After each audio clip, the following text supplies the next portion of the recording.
आखिर में कोर्ट की खबर पर क्विकली बात करेंगे। एतजाज एहसन और लतीफ़ खोसा ने आज chief justice of Pakistan Umar Akhtar Bandial से मुलाकात की है। उसकी अंदरूनी कहानी क्या है, किन केसेस पर बात हुई है, हमारे नुमाइंदे तैयब बलोच हमें बताएंगे, हमारे साथ ही मौजूद हैं। जी तैयब, मुझे बताइएगा इस मुलाकात के हवाले से।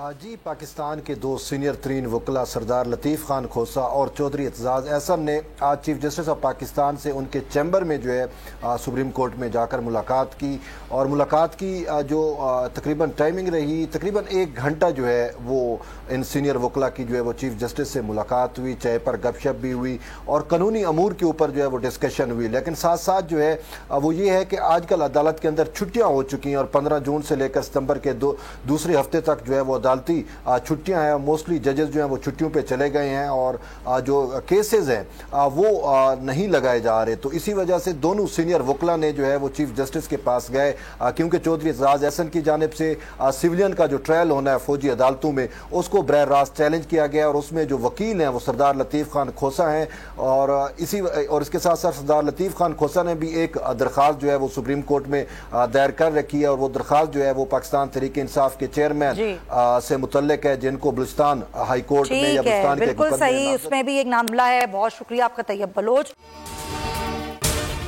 अगर आपको ये वीडियो पसंद आई है तो सब्सक्राइब करें और बेल आइकन पर क्लिक करें। मेयर कराची के इंतखाब की जंग, बोल ने फिर छोड़ दिया सबको पीछे।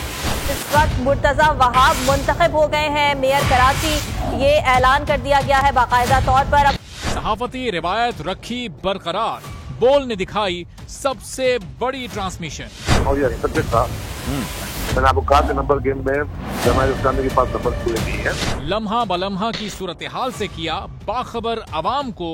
रेंजर्स के एहलकार और पुलिस के एहलकार हैं वो हाई अलर्ट है और वो इस बात की कोशिश कर रहे हैं कि अब कोई नाखुशगवार वाक़या जो है वो रूनुमा ना हो सके, क्योंकि बोल है पाकिस्तान का नंबर 1 न्यूज चैनल।